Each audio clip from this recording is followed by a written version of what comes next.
ഞാൻ Mary Metilda. Stay inspired സീരീസിൻ്റെ പുതിയൊരു എപ്പിസോഡിലേക്ക് എല്ലാവർക്കും സ്വാഗതം. എൻ്റെ ശബ്ദം ഞാൻ ഒരുപാട് ഇഷ്ടപ്പെടുന്ന ഒന്നാണ്. നമ്മുടെ ജീവിതത്തിൽ ഇങ്ങനെ അപ്സ് ആൻഡ് ഡൗൺസ് ഉണ്ടാകുമല്ലോ. ഇപ്പം ഞാനൊരു ഡൗൺ സ്റ്റേജിലാണെന്ന് പറയാം. കാരണം എൻ്റെ ശബ്ദം, എൻ്റെ പഴയ ശബ്ദം എവിടെയോ പോയി. ഞാൻ പലതരത്തിൽ ശ്രമിച്ചിട്ടും അത് തിരിച്ചു കിട്ടുന്നില്ല. കുറച്ച് കാലം പിടിക്കുമെന്നാണ് എല്ലാവരും പറയണത്. ഇപ്പോഴത്തെ വേരിയൻ്റ് അങ്ങനെയാണത്രേ. ഇന്ന് നിങ്ങൾക്ക് എല്ലാവർക്കും ഇഷ്ടപ്പെടുന്ന ഒരു വിഷയത്തെക്കുറിച്ചാണ് വീഡിയോ. നമ്മുടെ ജീവിതത്തിൽ നമുക്ക് എന്തെങ്കിലുമൊക്കെ ചെയ്യണം, മറ്റുള്ളവരാൽ ശ്രദ്ധിക്കപ്പെടണം എന്നൊക്കെ ആഗ്രഹമുണ്ട്. പ്രത്യേകിച്ചും ഇന്നത്തെ കാലഘട്ടത്തിൽ ഈ ആഗ്രഹം വർദ്ധിച്ചു വരികയാണ്. അങ്ങനെയാണ് ഈ സോഷ്യൽ മീഡിയയൊക്കെ ഇത്ര പോപ്പുലർ ആകുന്നത്. നമ്മുടെ സ്കിൽസ് പലതും നമ്മളങ്ങനെ വളർത്തിയെടുക്കാറുണ്ട്, അത് മറ്റുള്ളവരുടെ മുമ്പിൽ പ്രദർശിപ്പിക്കാറുണ്ട്. അപ്പോൾ അതിൽ നിന്ന് നമുക്ക് അംഗീകാരം, സന്തോഷമൊക്കെ കിട്ടും. പെട്ടെന്ന് ആളുകളുടെ ശ്രദ്ധ ആകർഷിക്കാനുള്ള ഏറ്റവും സിമ്പിളായിട്ടുള്ള ഒരു കാര്യമാണ് ഞാൻ ഇന്ന് പറയാൻ പോകുന്നത്, നിങ്ങളുമായിട്ട് ഷെയർ ചെയ്യാൻ പോകുന്നത്. അപ്പോൾ ഞാൻ എൻ്റെ ഒരു അനുഭവം ആദ്യം പറയാം കേട്ടോ. പണ്ട് ഞങ്ങളെ പെൺകുട്ടികൾ സ്കൂളിൽ ചേർക്കുമ്പോൾ 2 കാര്യങ്ങൾ മാതാപിതാക്കൾ നോക്കും. തൊട്ടടുത്തുള്ള സ്കൂൾ ഏതാണ്, അത് ഗേൾസ് സ്കൂളാണോ, ഇതൊക്കെയാണ് അവരുടെ ആദ്യ പരിഗണനകൾ. അതൊക്കെ അനുസരിച്ച് ഞാൻ എൻ്റെ വീടിൻ്റെ അടുത്തുള്ള ഒരു എയ്ഡഡ് സ്കൂളിലാണ് പഠിച്ചത്. Christ king convent girls high school. അമ്മ അവിടുത്തെ അധ്യാപികയായിരുന്നു. സ്കൂളിൽ ഞാനൊരു സ്റ്റാറായിരുന്നു എന്ന് പറയാം. ഒന്നാമത്തത് അമ്മ അധ്യാപികയാണ്. പിന്നെ ഞാൻ പാഠ്യേതര പ്രവർത്തനങ്ങളിലൊക്കെ വളരെയധികം സജീവമായിട്ട് പങ്കെടുക്കുന്ന ഒരാൾ, സ്കൂൾ ലീഡർ. അപ്പോൾ ഇങ്ങനെയൊക്കെ കഴിഞ്ഞ് 10ാം ക്ലാസ് പാസ്സായി. പിന്നെ ഞാൻ കോളേജ് വിദ്യാഭ്യാസത്തിന് പോയത് എവിടെയാണെന്നോ, നാഗരികതയുടെ കേളിരംഗം എന്നൊക്കെ പറയാവുന്ന സെയിൻറ്റ് തെരേസാസ് കോളേജിലാണ്. ഞാനിപ്പോഴും ഓർക്കുന്നുണ്ട്, ഞാൻ ആദ്യത്തെ ദിവസം അവിടെ അന്തം വിട്ട് നോക്കി നിന്നു. ശരിക്കൊരു ഫാഷൻ പരേഡ്. നമ്മളൊക്കെ നമ്മൾ വലിയ സ്റ്റാറായിട്ടാണ് ഇവിടെ എത്തിയത്. പക്ഷേ അന്ന് നമുക്ക് ഇത്രയും വിവരമില്ലല്ലോ. നമ്മൾ കമ്പാരിസണൊക്കെ നടത്തി നമുക്ക് വല്ലാത്തൊരു അവസ്ഥയിലായി പോയതുപോലെ തോന്നി. അങ്ങനെ അവിടെ കോളേജ് വിദ്യാഭ്യാസം ആരംഭിച്ചു. ഒരു രക്ഷയില്ല കേട്ടോ.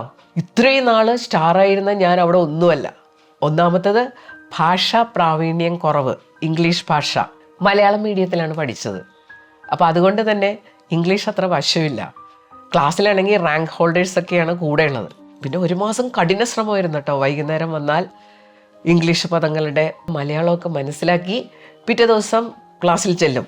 അങ്ങനെ 1 മാസം കൃത്യമായിട്ട് സിസ്റ്റമാറ്റിക്കായിട്ട് വർക്ക് ചെയ്തപ്പോൾ അതൊക്കെ ഏകദേശം ഓക്കെ ആയി. എന്നാലും നമ്മളെ ആരും ശ്രദ്ധിക്കുന്നൊന്നുമില്ല. അങ്ങനെ ഇരിക്കുകയാണ് അവിടെ ഒരു function, talent show function. Talent show function എന്ന് പറഞ്ഞാൽ ഈ ഫസ്റ്റ് ഇയർ ചേരുന്ന വിദ്യാർത്ഥിനികൾക്കായിട്ടുള്ള പരിപാടിയാണ്. നമ്മുടെ ടാലൻസൊക്കെ അവിടെ പ്രദർശിപ്പിക്കാം. അപ്പോൾ ഞാനിരുന്ന് ഇങ്ങനെ ആലോചിച്ചു, ദൈവമേ, ഒരു ഭാഗ്യദേവത ഇങ്ങനെ പറന്നു വന്നിരിക്കുകയാണ്, അതിനെ കൈവിട്ട് കളയാൻ പാടില്ല എന്നുള്ള ചിന്ത എനിക്കുണ്ട്. പക്ഷേ എന്ത് ടാലൻ്റാണ് എനിക്കുള്ളതെന്ന് ഒരു പിടിയും കിട്ടിയില്ല. അങ്ങനെ ഒരു ടാലൻറ്റിനെ പറ്റി ഞാൻ ഇതുവരെ ചിന്തിച്ചിട്ടില്ല. ഡാൻസില്ല, പാട്ടില്ല, അഭിനയമില്ല. യൂത്ത് ഫെസ്റ്റിവലിനൊക്കെ ഇത് അത്യാവശ്യം ചെയ്തിട്ടുണ്ടെന്ന് മാത്രം. പക്ഷേ അതൊരു ടാലൻറ്റ് ലെവലിലേക്ക് ആയിട്ടില്ല. അപ്പോഴാണ് എനിക്കൊരു ബുദ്ധി ഉദിച്ചത്. പ്രസംഗം എന്ന് പറഞ്ഞൊരു സംഗതി ഉണ്ടല്ലോ. ആളുകളോട് എന്തിനെക്കുറിച്ചെങ്കിലും സംസാരിക്കാൻ എനിക്ക് ബേസിക് കഴിവുണ്ടല്ലോ. ഞാൻ വീട്ടിൽ ചെന്ന് അപ്പച്ചനുമായിട്ട് സംസാരിച്ച് അപ്പച്ചൻ മുൻകൈയെടുത്തൊരു പ്രസംഗം തയ്യാറാക്കി. ഞാനിന്ന് ഇതെല്ലാം ചെയ്യുമ്പോൾ ഏറ്റവും അധികം കടപ്പെട്ടിരിക്കുന്നത് എൻ്റെ അപ്പച്ചനോടാണ് കേട്ടോ. അപ്പോൾ അന്ന് അപ്പച്ചനൊരു പ്രസംഗം തയ്യാറാക്കി. എന്നിട്ട് ഞാൻ ടാലൻറ്റ് ഷോ ഫങ്ഷനിൽ ഓഡിയൻസിൻ്റെ മുന്നിൽ അത് അവതരിപ്പിച്ചു. ആരുടെയും ശ്രദ്ധ ആകർഷിക്കുന്ന ഒരു പ്രസംഗമായിരുന്നു കേട്ടോ. അപ്പോൾ പ്രസംഗത്തിൻ്റെ തീം ഇതായിരുന്നു. ഞാനിങ്ങനെ സ്കൂളിൽ നിന്ന് വരികയാണല്ലോ ഇവിടെ. സ്കൂളിൽ ഞാൻ വലിയ സംഭവമാണെന്ന് വിചാരിച്ചിട്ടാണ് ഇവിടെ വരുന്നത്. അപ്പോൾ യഥാർത്ഥത്തിൽ എൻ്റെ രൂപം ഞാൻ കണ്ടിട്ടില്ല. കണ്ണാടി കാൺമോളവും തന്നെ മുഖമേറ്റം നന്നെന്ന് നിരൂപിക്കും എത്രയും വിരൂപന്മാർ എന്നുള്ള പദ്യം കേട്ടിട്ടില്ലേ? അതുപോലെയാണ് ചിലരുടെ അവസ്ഥ. ശരിക്കും കണ്ണാടി കണ്ടിട്ടില്ല. അപ്പച്ചൻ്റെ ഒരു ആശയം ഇതാണ്, ഞാൻ കണ്ണാടി കാണാതെയാണ് ഞാൻ വലിയ സംഭവം ആണെന്ന് വിചാരിച്ചിരിക്കുന്നത്. സെയിൻറ്റ് തെരേസാസ് ഓഡിറ്റോറിയത്തിൽ തിങ്ങി നിറഞ്ഞിരുന്ന ഓഡിയൻസാണ് കണ്ണാടി. ആ കണ്ണാടിയിലൂടെ ഞാൻ എൻ്റെ യഥാർത്ഥ രൂപം കാണാൻ ശ്രമിക്കുകയാണെന്നൊക്കെ പറഞ്ഞാണ് പ്രസംഗം തുടങ്ങിയത് കേട്ടോ. നന്നായിട്ട് ഞാൻ സംസാരിച്ചു. കാരണം വളരെ കമ്മിറ്റ്മെൻറ്റോടുകൂടി അത് കുറച്ച് ദിവസങ്ങളായിട്ട് ഇങ്ങനെ പ്രാക്ടീസ് ചെയ്യുമായിരുന്നു. അത് കഴിഞ്ഞ് ഞാൻ ഓഡിറ്റോറിയത്തിൽ നിന്ന് ഇറങ്ങിയതും അവിടെ നിന്ന് ഇവിടെ നിന്നൊക്കെ ഒരുപാട് ആളുകൾ എൻ്റെ അടുത്തേക്ക് ഇങ്ങനെ ഓടി വരികയാണ്. അഭിനന്ദനങ്ങൾ കൊണ്ട് അവരെന്നെ വീർപ്പ് മുട്ടിച്ചു. സത്യത്തിൽ എനിക്ക് ആദ്യമായിട്ടുണ്ടായ ഒരു അനുഭവമാണ് കേട്ടോ ഇത്. അഭിനന്ദനങ്ങളൊക്കെ നേരത്തെ കിട്ടിയിട്ടുണ്ടെങ്കിലും ഇത് നമുക്ക് ഒരിക്കലും മറക്കാത്തൊരു അനുഭവമായി മാറി. അത് കഴിഞ്ഞ് പിറ്റേ ദിവസം ഞാൻ ക്ലാസ്സിൽ ചെന്നപ്പോൾ അന്ന് ക്ലാസ് എടുക്കാൻ വന്ന ടീച്ചർ മിസ്സിസ് നോബിൾ എന്നെ നോക്കി ഇങ്ങനെ ചോദിച്ചു, are you the girl who spoke about കണ്ണാടി? അത് കഴിഞ്ഞ് ടീച്ചർ ഒരു കാര്യം കൂടി പറഞ്ഞു, it was marvellous, everybody liked it. അന്ന് എനിക്ക് കൃത്യമായിട്ട് മനസ്സിലായി ഈ സംഭവം കൊള്ളാം, ഈ സ്കില്ല് ഞാൻ പ്രാക്ടീസ് ചെയ്ത് ഡെവലപ്പ് ചെയ്യും. അത് ഞാൻ തീരുമാനിച്ചു. കോളേജിൽ നിന്ന് പോയപ്പോൾ കോളേജിലെ നമ്പർ 1 ആയിട്ടാണ് ഞാൻ ഗേറ്റിന് പുറത്തേക്ക് ഇറങ്ങിയത്. I was the college union chairperson. അതാണല്ലോ നമ്മുടെ ഏറ്റവും highest level in the college. അപ്പോൾ എനിക്ക് അങ്ങനെ ഉണ്ടായ അനുഭവം നിങ്ങളുമായിട്ട് ഷെയർ ചെയ്യണമെന്ന് തോന്നി. നേരത്തെ പ്രസംഗത്തെക്കുറിച്ച് ഞാനൊരു വീഡിയോ ഇട്ടിട്ടുണ്ട്. പക്ഷെ പലരും പിന്നെയും എങ്ങനെയാണ് ഈ സ്കില്ലൊന്ന് ആർജിക്കുക ചോദിച്ചുകൊണ്ടിരിക്കുകയാണ്. അപ്പോൾ അന്ന് പറയാത്ത കുറച്ച് കാര്യങ്ങൾ ഇന്ന് ഞാൻ നിങ്ങളോട് ഈ വീഡിയോയിലൂടെ ഷെയർ ചെയ്യാണ്. ഒന്നാമത്തെ കാര്യം, പ്രസംഗത്തിൽ ഏറ്റവും വേണ്ടത് എന്താണെന്നോ, നമുക്ക് ഓഡിയൻസിൻ്റെ എനർജി ലെവൽ ഉയർത്താൻ സാധിക്കണം. അതിന് നമ്മളെ സഹായിക്കുന്ന ഒന്നാണ് നമ്മുടെ എന്തൂസിയാസം. നമ്മളെങ്ങനെ സ്റ്റേജിലേക്ക് നടക്കുന്നു, അവിടെ ചെന്ന് നിൽക്കുന്നു, നമ്മുടെ സ്മാർട്ട്നെസ്സും എന്തൂസിയാസും ഒക്കെ അവിടെ റിഫ്ലക്റ്റഡ് ആവണം. തളർന്നൊടിഞ്ഞ് വന്നാൽ ഓഡിയൻസിൻ്റെ എനർജി ലെവൽ നമുക്ക് ഉയർത്താൻ പറ്റുമോ? അതുകൊണ്ട് കസേരയിൽ നിന്ന് എഴുന്നേറ്റ് എന്തൂസിയാസത്തോടു കൂടി പോഡിയത്തിൽ ചെന്ന് എല്ലാവരെയും നോക്കി പുഞ്ചിരിച്ച് പ്രസംഗം ആരംഭിക്കുക. രണ്ടാമത്തെ കാര്യം, തുടക്കം വളരെ പ്രധാനപ്പെട്ടതാണ്. കൊള്ളാലോ, ഇവരെ കേട്ടിരിക്കാൻ നല്ല രസമുണ്ടല്ലോ, ഇങ്ങനൊരു ഫീലാണല്ലോ നമ്മൾ ആദ്യം ഉണ്ടാക്കേണ്ടത്. അപ്പോൾ നമ്മൾ സാധാരണ തുടക്കങ്ങളിൽ നിന്ന് വ്യത്യസ്തമായിട്ടുള്ളൊരു തുടക്കം. സാധാരണ നമ്മളെങ്ങനെയാണ് തുടങ്ങുക? ഇന്ന് ഇവിടെ വരാൻ കഴിഞ്ഞതിൽ എനിക്ക് വളരെ സന്തോഷമുണ്ട്, പറയാം അങ്ങനെ. പക്ഷെ കുറച്ച് എന്തൂസിയാസത്തോടെ പറഞ്ഞാൽ അത് ഇൻട്രസ്റ്റിംഗ് ആയിട്ട് തോന്നും. ഞാനെപ്പോഴും ഇങ്ങനെ വ്യത്യാസപ്പെട്ട് തുടങ്ങാൻ എന്താണ് വഴിയെന്ന് ചിന്തിക്കാറുണ്ട്. ഞാനൊരു പള്ളിയിൽ ഒരിക്കൽ പ്രസംഗിക്കാൻ പോയി. പള്ളിയിൽ വരുന്ന കുട്ടികളുടെ മാതാപിതാക്കൾക്കാണ് ക്ലാസ്. അപ്പോൾ ഞാനിങ്ങനെ നടന്നു പോകുമ്പോൾ ഈ ക്ലാസ്സിൽ പങ്കെടുക്കാനുള്ള മാതാപിതാക്കൾ ഇങ്ങനെ മുമ്പിലൂടെ നടന്നു പോകുന്നുണ്ട്. അപ്പോൾ 2 പേരും ഇങ്ങനെ പറയാം കേട്ടോ, അവിടെ ചെന്നൊന്ന് തല കാണിച്ച് പെട്ടെന്ന് ഇറങ്ങി പോരണം. ഞാൻ പ്രസംഗം തുടങ്ങിയത് അത് പറഞ്ഞുകൊണ്ടാണ്. പക്ഷെ ആരും ഇറങ്ങിപ്പോയില്ല കേട്ടോ. ഒരിക്കൽ പ്രശസ്ത സാഹിത്യകാരൻ പെരുമ്പടവം ശ്രീധരൻ പ്രസംഗം തുടങ്ങിയത് എനിക്കിപ്പോഴും ഓർമ്മയുണ്ട്. അദ്ദേഹം പറഞ്ഞത് ഇതാണ്: ഞാൻ ഇങ്ങോട്ട് പോന്നപ്പോൾ എൻ്റെ ഭാര്യ പ്രത്യേകം ഓർമ്മിപ്പിച്ചു, അവിടെ ചെന്ന് വെറുതെ അധികം സംസാരിച്ച ആളുകളെ ബോറടിപ്പിക്കരുത് കേട്ടോ. ഞാൻ അനുസരണയുള്ള ഒരു ഭർത്താവായതുകൊണ്ട് അവൾ പറഞ്ഞതനുസരിക്കാൻ തീരുമാനിച്ചു. കുറച്ച് കാര്യങ്ങൾ മാത്രം ഞാനിവിടെ നിങ്ങളുമായിട്ട് ഷെയർ ചെയ്യാം. എത്ര ബുദ്ധിപരമായിട്ടാണ് അദ്ദേഹം അത് അവതരിപ്പിച്ചത്. ചിലർ പറയും ഇവിടെ കൂടുതൽ സംസാരിച്ചാൽ അനൗചിത്യമായി പോകും. അങ്ങനെയൊക്കെ പറയുന്നതിനേക്കാൾ കുറച്ചുകൂടി നന്നായില്ല ഇങ്ങനെ പറഞ്ഞത്. സോഷ്യൽ മീഡിയ ഉള്ളതുകൊണ്ട് ഒരുപാട് പേര് പല കാര്യങ്ങളും കേട്ടിട്ടാണ് അവിടെ വരുന്നത്. അപ്പോൾ നമുക്ക് ഒറിജിനലായിട്ടുള്ള കാര്യം എന്ത് പറയാനുണ്ട് അത് ചിന്തിക്കുന്നത് നന്നായിരിക്കും. ചില ആളുകളെങ്കിലും ചില അബദ്ധങ്ങൾ കാണിക്കാറുണ്ട്. പ്രസംഗം തുടങ്ങുമ്പോൾ ഇന്ന് ഞാൻ ശരിക്ക് പ്രിപ്പയർ ചെയ്തിട്ടല്ല വന്നത്, എൻ്റെ തെറ്റുകുറ്റങ്ങളൊക്കെ ക്ഷമിക്കണം. അപ്പോൾ ഇത് കേട്ടുകൊണ്ടിരിക്കുന്നവർക്ക് എന്താ തോന്നുക? ഇയാൾ പ്രിപ്പയർ ഒന്നും ചെയ്യാതെ ഓടിപ്പടഞ്ഞ് വന്നിരിക്കുകയാണ്, വെറുതെ നമ്മുടെ സമയം വേസ്റ്റാക്കാൻ. കുറേ പേർക്കെങ്കിലും അങ്ങനെ തോന്നാൻ സാധ്യതയുണ്ട്. അവർ തെറ്റുകുറ്റങ്ങൾ ക്ഷമിക്കുന്നു പറഞ്ഞുകൊണ്ട് ക്ഷമിക്കാനൊന്നും പോണില്ല. മൂന്നാമത്തതാണ് കണ്ടൻറ്റ്. കണ്ടൻറ്റ് എന്ന് പറഞ്ഞാൽ നമുക്ക് ആശയങ്ങൾ ഉണ്ടാവണം ഓഡിയൻസിന് കൊടുക്കാൻ. ആ ആശയങ്ങൾ അവർക്ക് പ്രയോജനപ്പെടുന്നതുമായിരിക്കണം. അതിനാണ് നമ്മുടെ കയ്യിൽ ആശയങ്ങൾ ഉണ്ടാവണം. വായന അതിന് സഹായിക്കുമെങ്കിലും ഏറ്റവും കൂടുതൽ വേണ്ടത് എന്താണെന്നോ, ചിന്തിക്കണം. നമ്മൾ ഒരു കാര്യം കേട്ട് കഴിഞ്ഞാൽ അതിനെക്കുറിച്ച് നമ്മുടേതായിട്ടുള്ളൊരു ചിന്ത, നമ്മുടേതായിട്ടുള്ള ചിന്തകൾ നമ്മൾ പ്രസൻറ്റ് ചെയ്യുമ്പോഴാണ് ആ വാക്കുകൾക്ക് ആർജവം കടന്നു വരുന്നത്. എൻ്റെ അടുത്ത് ചിലർ വരാറുണ്ട്, ടീച്ചറെ അടുത്ത ആഴ്ച ഒരു പ്രസംഗം ഉണ്ടോ, ഒന്ന് എഴുതി തരണം. ഒരിക്കലും അങ്ങനെ ചെയ്യരുത് കേട്ടോ. അപ്പോൾ കണ്ടന്റ് നമ്മൾ എഴുതി കൊണ്ടുവന്ന് എന്തെങ്കിലും കറക്ഷൻ വേണോ, സജഷൻസ് ഉണ്ടോ എന്ന് ചോദിക്കാം. ഒരിക്കലും ഈ സംഭവങ്ങളൊന്നും വേറെ ആളുകൾക്ക് വിട്ടുകൊടുക്കരുത്. ഇതൊക്കെ നമ്മുടേതായിരിക്കണം. നമ്മുടെ കുറേ ചിന്തകൾ അതിനകത്ത് കടന്നു വരണം.